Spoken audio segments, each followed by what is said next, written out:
We're going to have some fun in this guide. I'm not sure about you, but one of my favorite things about development is learning how to work with new tools that help me become more efficient and also make programming more fun. And so in this guide, we're going to walk through a comprehensive list of how you can work with the Emmet tool. Now, if you're using Visual Studio Code, then Emmet ships with it by default, so you don't even have to install it as a plugin.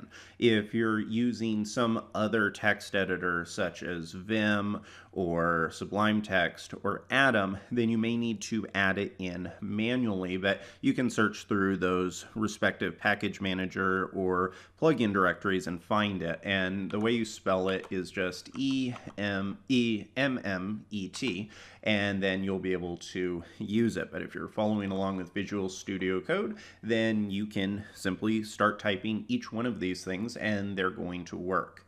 So let's start off with creating some HTML5 boilerplate code. Now, if you are like me, you don't really like having to do something like this. Every time you create a new document, typing doc type and then HTML and having to go through that entire process. Well, you can do a couple things. You can do one thing that I've done, which is to create a code snippet, and you can just add that into your user snippets. But also, if you're using Emmet, you don't even have to do that. You can perform this task where you simply type in HTML:5, just like this, and then hit tab. And you can even see right here on the right hand side, Visual Studio Code is telling us that this is a Emmet abbreviation. So if you type that in and hit tab, you can see that it has given us the entire set of HTML5 boilerplate code. So you can even have some responsive elements like we have here on line 5. You can have a title, you have your body tags, your head tags, everything like that. So this is really helpful, and it makes it so you don't even need to use a snippet if you don't want. I personally still do use them because I like to have my own custom version of it, but just to give you an idea that Emmet allows you to do that as well. Now in the show notes, I'm going to have every one of these commands and what it generates, so you don't have to feel like you have to type each one of these in and keep them, because you can just reference the show notes if that helps you. So that's the first command, generating the HTML5 boilerplate.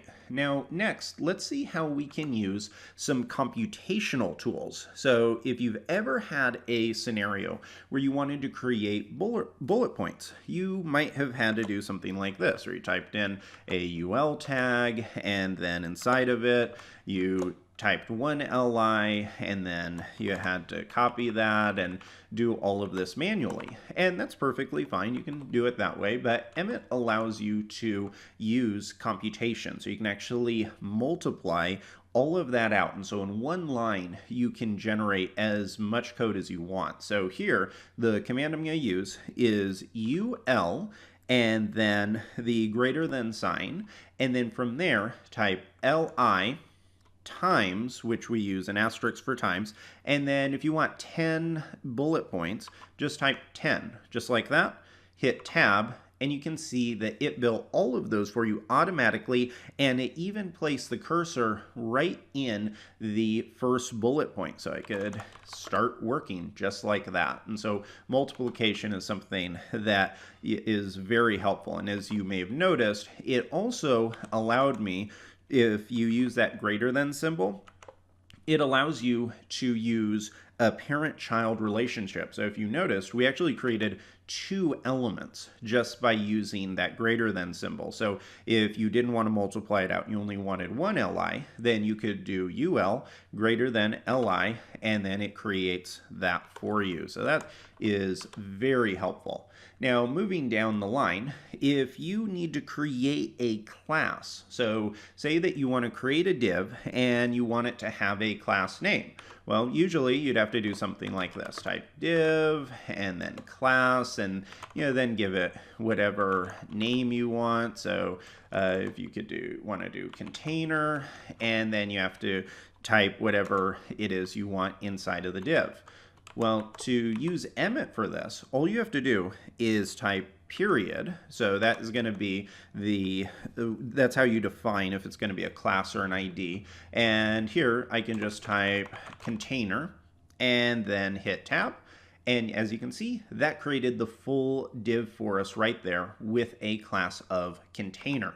Now we can do the same thing with an ID. So instead of a period, if I start off with the hash symbol, and so if I say hash headline, hit tab, now you can see it gives me a div with an ID of headline. So that's a difference between using a class and an ID. Now let's talk about multiple nesting. So we saw how earlier we could use single nesting where I typed UL and then li, and that allowed us to create an unordered list. But you're not limited to doing it just with one parent child. You can actually have multiple levels of nesting. So imagine that you want to build out a nav bar, and you know that inside of the nav you want a div, and then inside of that div you want 4 span tags. Well, you can type nav greater than, then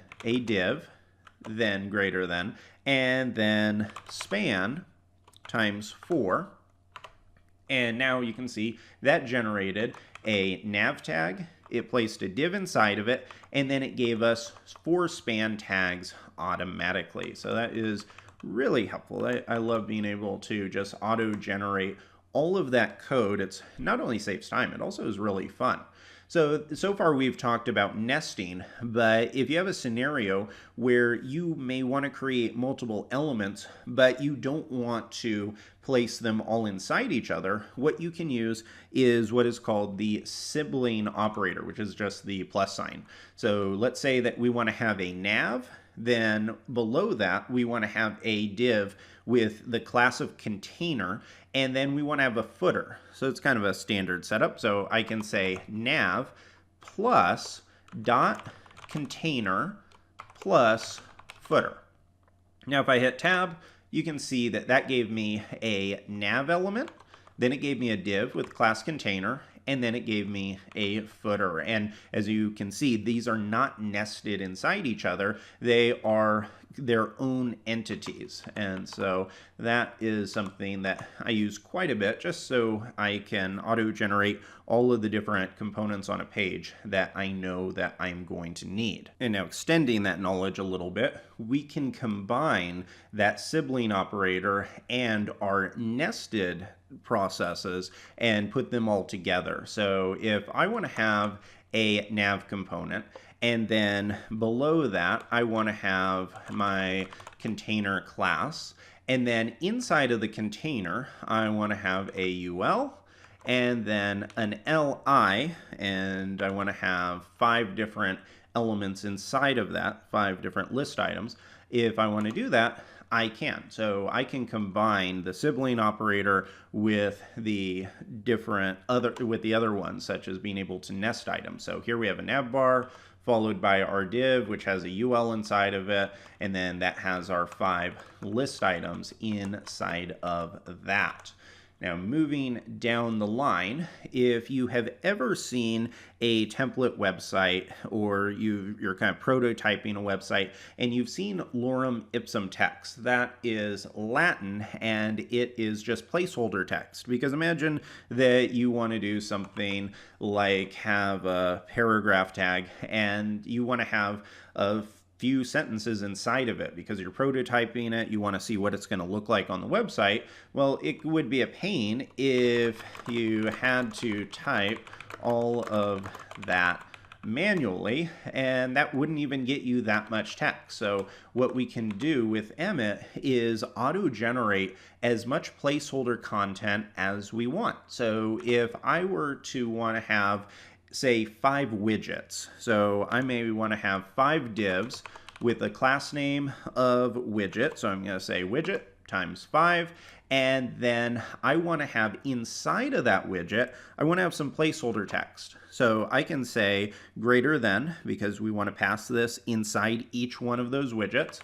and then say lorem, this is going to generate all of that placeholder text for us. So I can type tab, and now we have 5 divs with a class of widget, and then as you can see, we have all of the placeholder text that we would want right there. And you can see it's all unique and it's with varied links. So this is really helpful whenever you want to be able to have some placeholder text, but you don't want to have to go copy and paste it from some other site or do anything like that. You can just let Emmet do all of that for you. Now, we are not limited to this amount of text because this is the default. If you just type lorem in, you'll get however many words are right here. But say that you wanted to have longer content or shorter content, what you can do is type the same thing we just did. So widget times 5, and then you can say lorem, but you can pass in anything you want into lorem. So I could say lorem 200, hit tab, and now you can see that each one of these divs contains 200 words of our placeholder text. So this allows us to have a lot of flexibility with exactly what we're trying to pull in. So I'm going to delete all of this. And one more time, just so you can see how it works, widget times 5, and we'll do lorem and just go with 5. And now you can see we have 5 different divs with 5 words or 5 words inside of each one of those divs. So if you wanted to build out something with some sample titles or anything like that, then this is a perfect way of being able to implement that. And now we've already walked through how we could create our own custom classes with divs just by doing something like saying container, and that creates a div. And then we saw we could do it with an ID. But you also can be a little bit more explicit because you don't always want to generate a div. And so using the dot followed by the class name, that gives you a little bit of a shortcut, but you also could manually type out div followed by a dot, followed by whatever class name you want, and this will give you the same behavior. And your first question may be, that seems pointless. We just had to type something in that we didn't have to before, which is true, but what you can also do, and what this means, is that you can do that with any kind of tag. So if you wanted to add a span tag with a specific class, you could say span dot title, and that's going to give you a span of title. You also could say P for paragraph tag and say P dot some paragraph.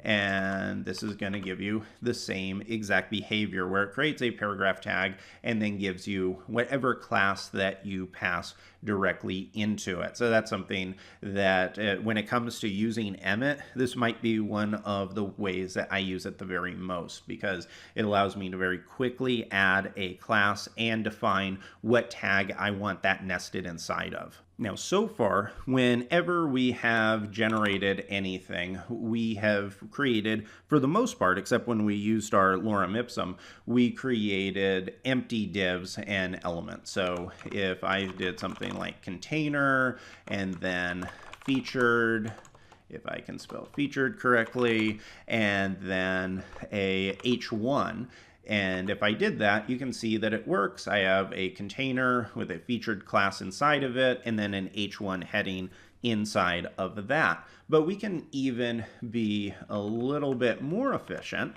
and we can insert text directly into our generate command.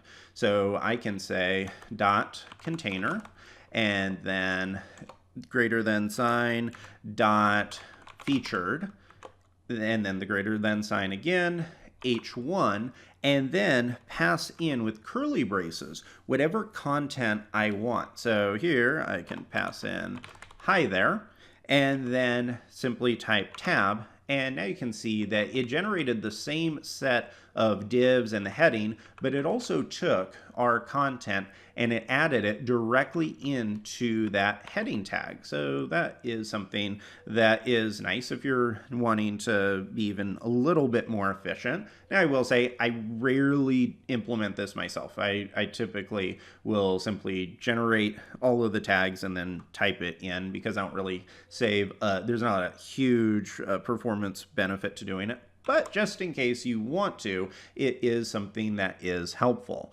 Now, in addition to adding text, you also can do things like add attributes. So say that you are going to create a image tag and you need to slide a image and a source inside of that.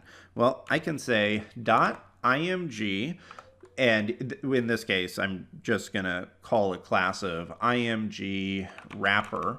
And then inside of here, I want to create a image tag. Well, the way I can do that is by saying img, then in square brackets, type src equals, and then whatever URL path I want. So here I'll just say featured.jpg. And now if I go and, oh, no, I don't want that. I want one of those. And now if I type tab, then this is going to create a div of image wrapper.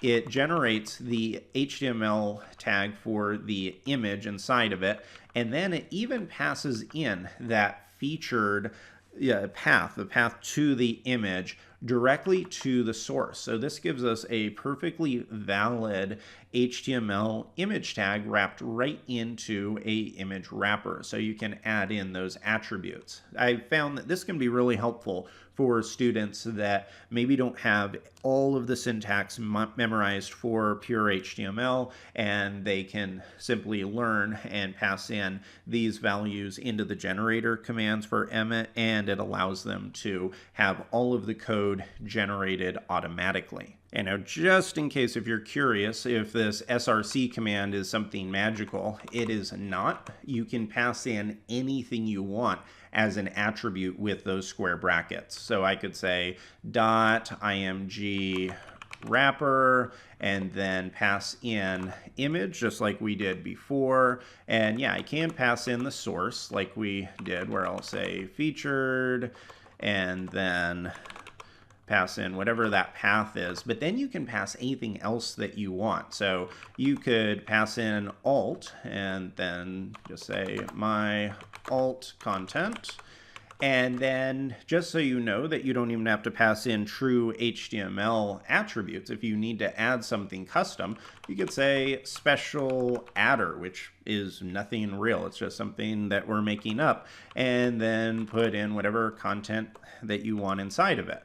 Now, if you run this, you can see that it created an image tag with the featured JPEG, with alt text, with our content, and then it even used this special attribute and passed in the value that we passed in there. So that means that what we're doing here is really just leveraging the generator commands, but there's nothing special about those tag names. They're not reserved words or anything like that. They're simply looking at the values we're passing in, and then it's generating that in the HTML markup. Now, you can imagine that this also could be really helpful for, say that you're building out React applications and you want to be able to generate a button. So we can use Emmet for that. So I could say something like button and then pass in an attribute. So inside of brackets, I could say on click. And then this on click handler is going to take in something like activate sidebar. Doesn't really matter. This isn't a real application, just giving you an example of how that would work. And then from there, inside of here, we want to have some content. So we could just say something like, and I don't want that, I want a curly brace because this is content. And I'll say show sidebar. and then just hit tab, and you can see that we've created a full React type of button. It's a button element with an on-click handler, and then it's calling this activate sidebar function. So this is something that you could use not just for HTML, but for JavaScript and those kinds of things as well. So Emmet's very helpful when it comes to that. Now, if you want to perform something like adding a class to a custom tag, we've talked about traditional ones, such as adding classes to paragraph tags or divs or spans, but you can also do something like this and say nav.nav-wrapper, and then hit tab, and you can see that you are not limited to using the pure HTML tags. You can use anything that you want. And that's one thing I really like about Emmet is it doesn't really have a true HTML. It doesn't have knowledge of pure HTML, I should say. It allows you to follow a pattern, and then it's going to generate whatever pattern you throw at it. So it's not going to yell at you and say, there's really no such thing as a nav component. It's going to simply take in whatever you type, and then it is going to generate the HTML for you. It's really nice and flexible that way. Now we're getting close to being done with the guide, but we have a few more fun things to go through. And the next one is going to be how we can group elements together.